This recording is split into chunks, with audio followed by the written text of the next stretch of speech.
할렐루야. CTS 두란노 성경교실 가족 여러분 잘 지내셨죠? 오늘 벌써 세 번째 여러분을 뵙게 됩니다.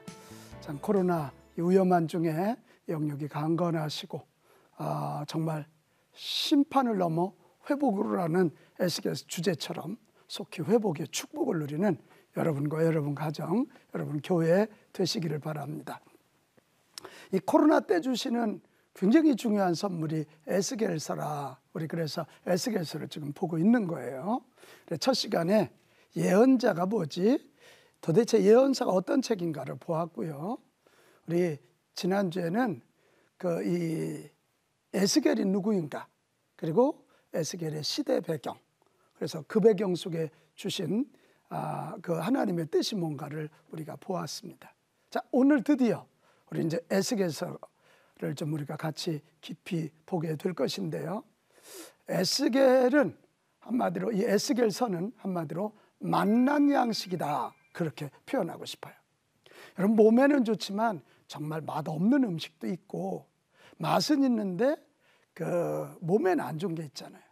근데 몸에도 좋고 입에도 맞는 맛난 맛이 나는 맛난 성경 에스겔서 오늘 여러분과 함께 나눠보고 싶습니다.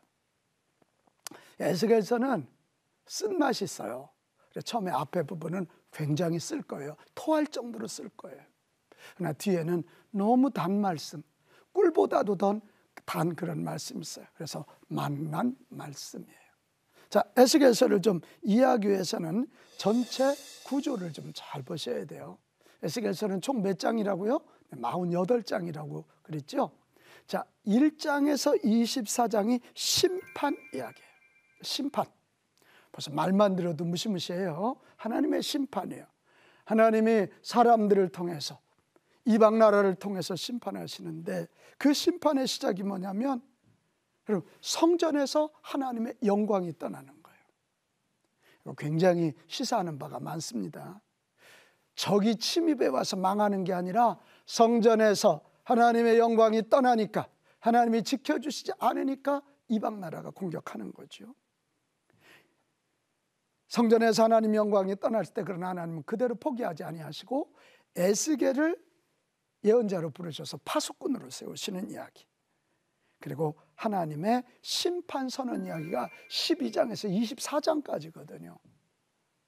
그 큰 상징으로 뭐냐면 에스겔의 아내가 죽는 이야기가 24장에 나옵니다. 그러니까 이 에스겔의 아내의 죽음으로 이 시대에 대한 사인을 주시는 거예요. 심판받으면 이렇게 죽는 거예요. 시대에 대한 사인이에요. 에스겔의 아내의 죽는 모습은. 이것이 바로 에스겔에서 앞부분 제 첫 번째 파트입니다. 1장에서 24장은 심판. 여러분 이걸 머릿속에 둬야 돼요. 그리고 이 심판 부분에서는 우리가 회개할 죄가 뭔가, 하나님이 싫어하시는 죄가 뭔가, 이것을 얼른 찾는 작업을 해야 돼요. 그건 뭐 유대 나라 이야기니까 아니, 그 싫어하시는 내용은 오늘도 똑같아요. 우리를 향한 하나님의 싫어하심 오늘도 똑같단 말이에요. 이걸 얼른 찾아야 돼요. 그 다음에 25장에서 32장은 열방 신탁이라 그랬어요. 열방, 주변 나라.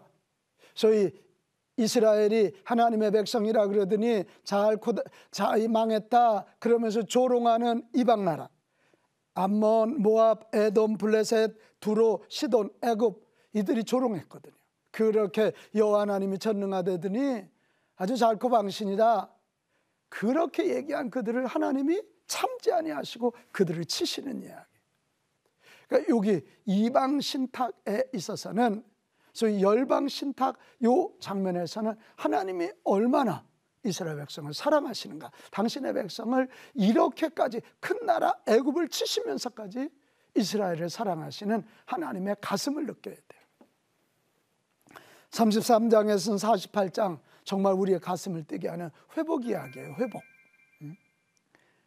여기 33장에서 에스겔을 파수꾼으로 다시 부르시는 이야기, 예루살렘의 함락 소식을 전해주는 이야기, 하나님의 회복 선언.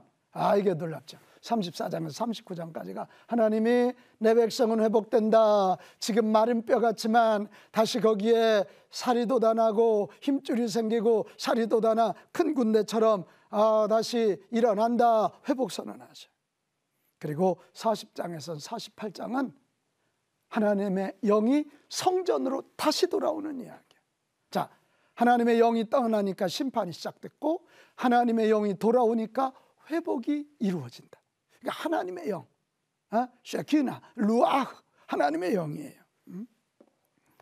우리 이런 전체 이 구조를 딱 보면 인간의 끝은 하나님의 시작이다. 이걸 느끼는 거예요.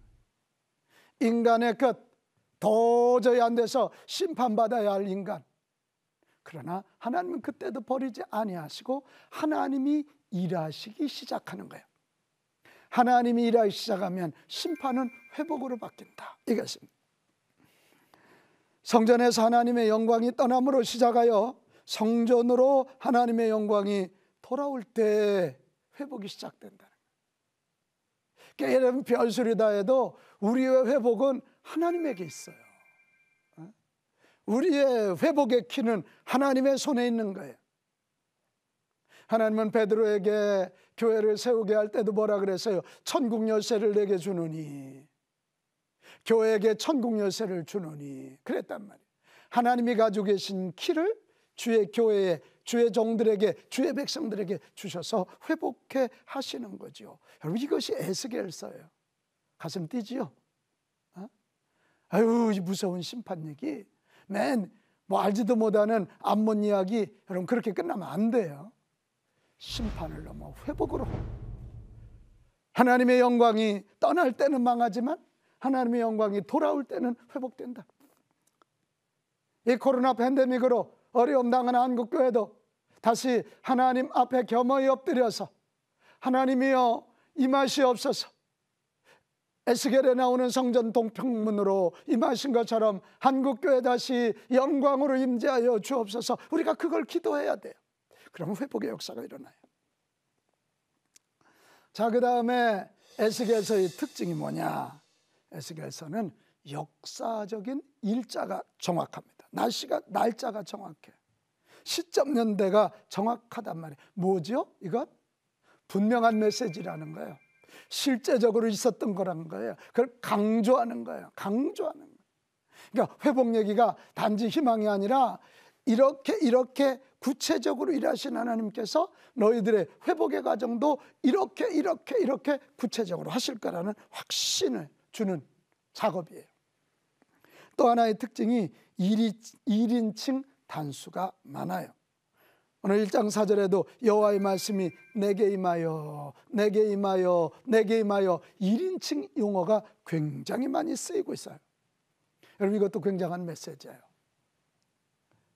에스겔 본인이 직접 하나님을 만나고 에스겔 본인이 직접 하나님의 말씀을 들어요. 내게 임한 말씀 이거랍니다. 에스겔서에 많이 나오는 용어가 뭡니까? 인자, 그런 표현이죠. 인자, 사람의 아들 벤 아담입니다. 사람의 아들이에요. 우리 예수님도 인자 이런 표현을 많이 쓰셨지요. 그럼 구약을 잘 알아야 돼요. 인자.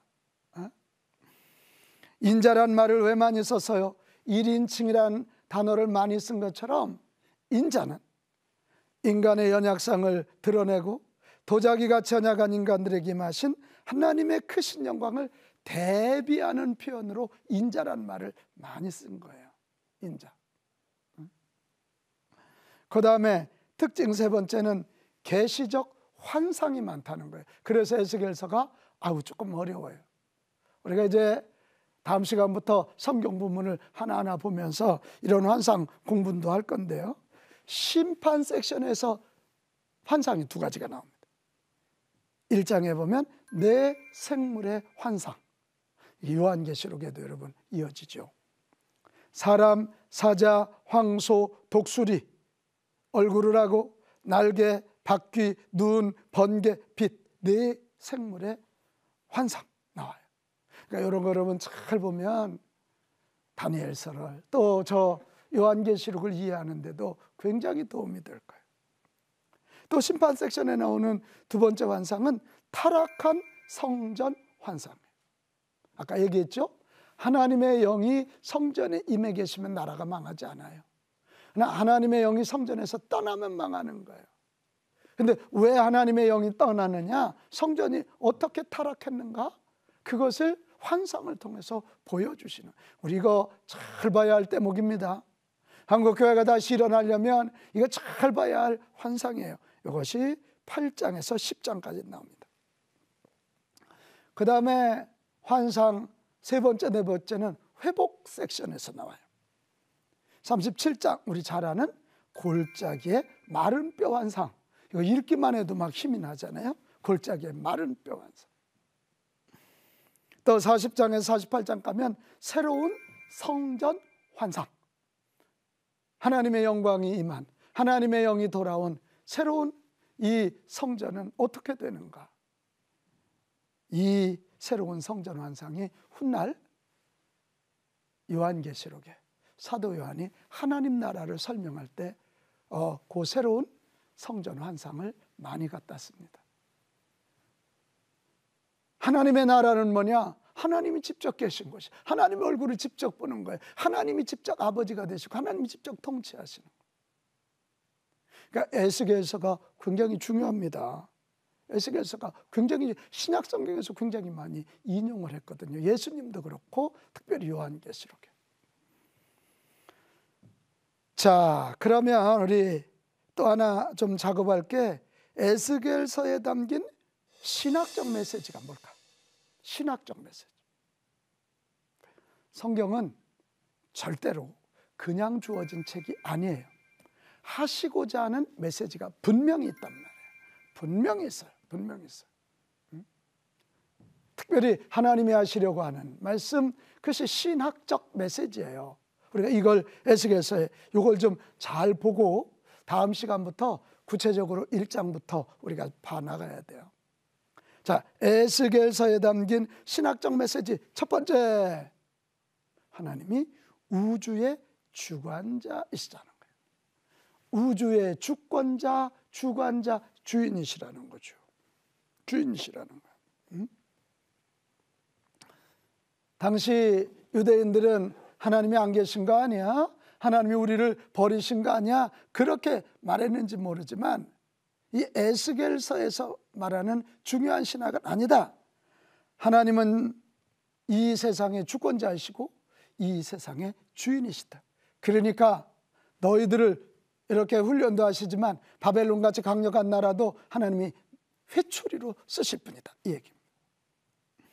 우리 하나님은 자유하시고 그 하나님이 임할 때는 살지만 떠나면 죽고, 하나님이 함께 하셔야 생명의 역사, 회복의 역사가 있다는 거예요. 에스겔서 8장 6절 말씀입니다. 그가 또 내게 이르시되 인자야, 여기 인자 나오죠. 이스라엘 족속에 행하는 일을 보느냐? 그들이 여기에서 크게 가증한 일을 행하여 나로 내 성소를 멀리 떠나게 하느니라. 너는 다시 다른 큰 가증한 일을 보리라 하시더라. 그러니까 타락한 성전에서 하나님이 떠나시는 거예요. 하나님이 계시고 떠나고 하는 건 하나님이 자유하신, 하나님이 주인이신 거예요. 또 에스겔 43장 4절 5절에 보면 여호와의 영광이 동문을 통하여 성전으로 들어가고, 요즘 제가 이거 매일 기도합니다. 하나님, 에스겔 환상 중에 동문의 성전으로 영이 임하신 것처럼 우리 빛가운 교회, 한국교회 다시 임하여 주옵소서. 동문을 통하여 성전으로 들어가고 영이 나를 들어 데리고 안뜰에 들어가시기로 내가 보니 여호와의 영광이 성전에 가득하더라. 떠나시는 것도 하나님의 자유지만 돌아오시는 것도 하나님의 자유예요. 근데 그때 회복의 역사가 일어난다는 거죠. 주권자 하나님, 주인 되신 하나님, 이것이 에스겔서의 중요한 주제인데요. 이 하나님은 자유하세요. 이동성이 있으세요. 이것이 초대교회와 요한계시록에 기록되어 있는 메시지에 굉장히 중요한 영향력을 끼쳐요. 여러분, 그 당시 초대교회 유대인들은 예루살렘 떠나면 죽는 줄 알았지만 아니잖아요. 부활을 경험한 그들은 예루살렘에서 핍박받으니까 사마리아로, 사마리아에서 안디옥으로, 안디옥에서 소아시아로, 그리고 로마까지 복음을 전하잖아요. 이게 하나님의 이동성에 가꾸는 곳곳마다 성령의 역사가 있었거든요. 하나님의 영의 임재가 있었다고요. 요한계시록 여러분 7교회 이야기 아시죠? 하나님이 촛대를 움직이실 수 있는 분이에요. 촛대 사이를 하나님이 돌아다니시기도 하고 움직이실 수 있는 분이에요. 요한계시록 2장 5절 그러므로 어디서 떨어졌는지를 생각하고 회개하여 처음 행위를 가지라. 만일 그리하지 아니하고 회개하지 아니하면 내가 내게 가서 내 촛대를 그 자리에서 옮기리라. 이게 하나님이 주인이시니까 마음대로 옮길 수도 있는 거예요. 촛대를 옮기실 수 있는 하나님, 주권자이시기 때문에 자유하신 하나님, 그것입니다. 그러니까 우리가 에스겔을 읽으면서 주권자 하나님, 주인 하나님, 자유하신 하나님, 이동하신 하나님, 우리가 그걸 잘 캐치하고 잡아야 돼요. 여러분, 이럴 때 우리는 내가 걸어다니는 성전으로 어디에서든지 하나님의 영광의 임재를 초대하면 내가 있는 그곳이 거룩한 곳이 되고 거룩한 성전이 될 수 있는 거 아닙니까? 자, 두 번째, 에스겔서의 두 번째 신학적 메시지는 하나님은 당신의 백성 제사장 나라 이스라엘을 결코 버리시지 아니하신다는 거예요. 심판은 그들을 버리는 게 아니라 죄를 회개케 하여 정결케 하시기 위함이에요. 심판은 이스라엘을 더 귀하게 사용하시기 위한 하나님의 또 하나의 사랑의 모습일 뿐이에요. 열방에 대한 신탁 얘기 아까 얘기했죠. 당신의 백성 이스라엘을 조롱하는 그들을 하나님은 아주 호되게 야단치신단 말이에요. 참지 못하시는. 다시 기억해요. 다시 마음에 새기세요. 하나님의 심판의 목적은 회복하게 하십니다. 다시, 하나님의 심판의 목적은 회복하게 하시기 위함이다.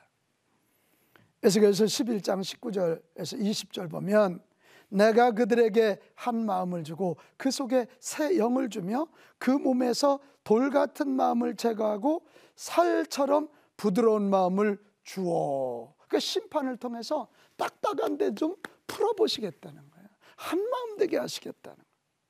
내 율례를 따르며 내 규례를 지켜 행하게 하리니, 부드럽게 해서 완고하고 죄로 굳어있는 그런 것 좀 잘라내고 다시 하나님의 계명, 하나님의 율례를 지키게 하리니, 그 뒤에 너무 은혜되잖아요. 그들은 내 백성이 되고 나는 그들의 하나님이 되리라. 얼마나 힘이 나요? 우리는 하나님의 백성이 되고 하나님은 우리의 하나님이 되시리라. 이거예요. 여러분, 지금 어려운 일 당하시나요? 절망하지 마세요. 그 어려움 통해서 우리를 바르게, 정결하게, 의롭게 만드실 분, 그 어려움을 통해서 우리를 버리시는 것이 아니에요. 하나님은 결코 우리를 버리지 아니하시고, 우리가 하나님을 붙잡고 있는 한, 하나님의 말씀을 붙잡고 있는 한, 우리 하나님은 우리의 하나님이 되시고 우리를 당신의 백성으로 끝까지 승리하게 하실 줄로 믿습니다. 이런 거 한다면 하나님 앞에서, 하나님의 말씀 앞에서 철저히 회개하세요. 회개하는 만큼 회복은 이루어진다. 회개하는 만큼 회복은 이루어진다. 다시, 회개하는 만큼 회복은 이루어진다. 하나님의 영이 다시 한국교회에 임하면, 하나님의 영이 영광스럽게 우리 가정 내 심령 속에 임하면 다시 회복의 역사가 충만하게 일어난다. 이것이 에스겔서라니까요. 믿으시기 바랍니다. 그 다음에 세 번째, 에스겔서가 주는 중요한 신학적 메시지는 성령 충만이 해답이라는 메시지예요. 구약 성경의 영이란 말이 루아흐라고 하는 말이에요. 루아흐. 근데 이 루아흐란 말이 에스겔서에만 자그마치 52번이나 나와요. 52번이나 나와요. 하나님의 영이 역동적으로 성전과 그의 백성에 임하셔서 일하고 계시는, 떠나시기도 하고 임하시는데 임하셔야 회복된다는 거 아니에요. 성령이 오셔서 일할 때 완전한 변화와 회개가 일어나고, 성령이 오셔서 일하실 때 하나님의 백성이 살아있는 군대가 된다. 에스겔서 30장 9절, 이에 내가 그 명령대로 태어나였더니 생기가, 살아있는 영이에요. 리빙 소울이에요. 성령이에요. 생기가 그들에게 들어가매 그들이 곧 살아나서 일어나 서는데 극히 큰 군대더라.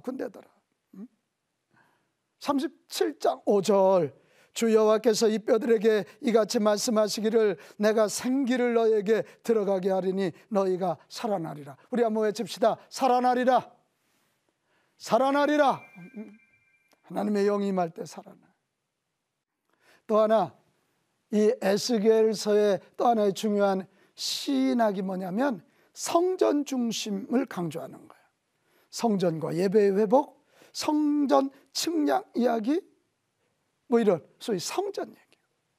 하나님의 백성이 회복되려면 성전이 회복돼야 된다. 성전의 회복이 먼저다. 이 메시지를 굉장히 강력하게 선포하고 있는 것입니다. 그래서 이 에스겔서의 마지막 48장 35절에 보면 그 사방에 앞뒤는 곳 18,000척이라 그날 후로는 그 성읍의 이름을 여호와 삼마라 하리라. 여호와 삼마는 여호와께서 거기 계시다는 뜻이에요. 성전에 하나님이 계시는 여호와 삼마, 여호와 삼마. 그러면 그 성전 통해서 살아나. 성전을 통해서 이 하나님의 영광의 임재가 세상으로 올라가면 여호와 삼마, 나라가 살아. 지역이 살고 민족이 살아. 그러니까 교회 공동체 회복은 너무너무 중요한 거예요. 오늘 뭐 안 믿는 사람은 물론이고 예수 믿는 자들조차도 무슨 교회가 부끄럽냐, 어쩐 이런 소리예요. 여러분, 교회에 모여있는 사람이 완벽한 게 아니에요. 우리는 죄 많고 문제 많지만 하나님이 세우신 이 교회 공동체가 중요한 거예요. 교회가 회복돼야 이 나라 이 민족 회복된다. 교회가 세상의 소망이란 말이 바로 거기에 있는 거예요. 교회 론이 약하면 이단과 사이비에 넘어가요. 교회 론이 강하고 교회 귀하게 여기고 교회 지켜내야 돼. 마지막 하나 더 있어요. 에스겔서가 지향하는 중요한 신학 하나가 바로 예수 그리스도를 지향한다는 거예요. 다윗의 계열의 왕과 선한 목자 이야기가 34장 이하에 쭉 나와요. 여러분, 다윗 계열의 왕, 마태복음 1장을 생각하지 않습니까? 다윗의 자손 예수 그리스도의 세계라. 바로 다윗을 이 자손 중에 나온 그리스도 예수를 말하는 거예요. 또 여기 참목자 이야기 나오죠. 예수님이 참목자라는 거 우리 요한복음 10장 11절, 나는 선한 목자다. 그러니까 예수님을 향해 가고 있는 거예요. 예수님을 향해 가고 있는 거죠. 그러니까 구약이 그냥 구약이 아니에요. 어떤 사람은 신약만 성경이라고 생각하는데 구약은 신약의 토대입니다. 신약이 어떻게 하면 구원받을까라면 구약은 구원받은 자가 어떻게 살까, how to live 이야기예요. 그 구약이 굉장히 중요해. 구약 모르고 예수 그리스도 제대로 이해할 수 없어요. 여러분, 오늘 에스겔서의 구조도 배웠고 또 특징도 배웠고 또 신앙 메시지도 배웠어요. 어때요? 에스겔서 너무 중요한 책이죠? 너무 중요한 책이에요. 이 신약 성경에서 65번이나 인용하고 요한계시록에서 48번이나 인용될 정도로 굉장히 중요한 게 에스겔이에요. 자, 기대되시죠? 우리 다음 주부터 이제 에스겔 1장부터 우리가 차근차근 한번 들어가 볼 건데, 아마 다음 주부터 보면 엄청 써서 배가 아파 토할 정도의 통증을 느끼게 될 것이고 또 너무 달아서 황홀함을 느끼게 될 것입니다. 여러분, 다음 주에 이 엄청 써서 토하고 회개하고 또 너무 달아서 황홀함을 느끼는 그런 여정을 한번 시작해 보시죠. 자, 여러분 사랑하고 감사합니다.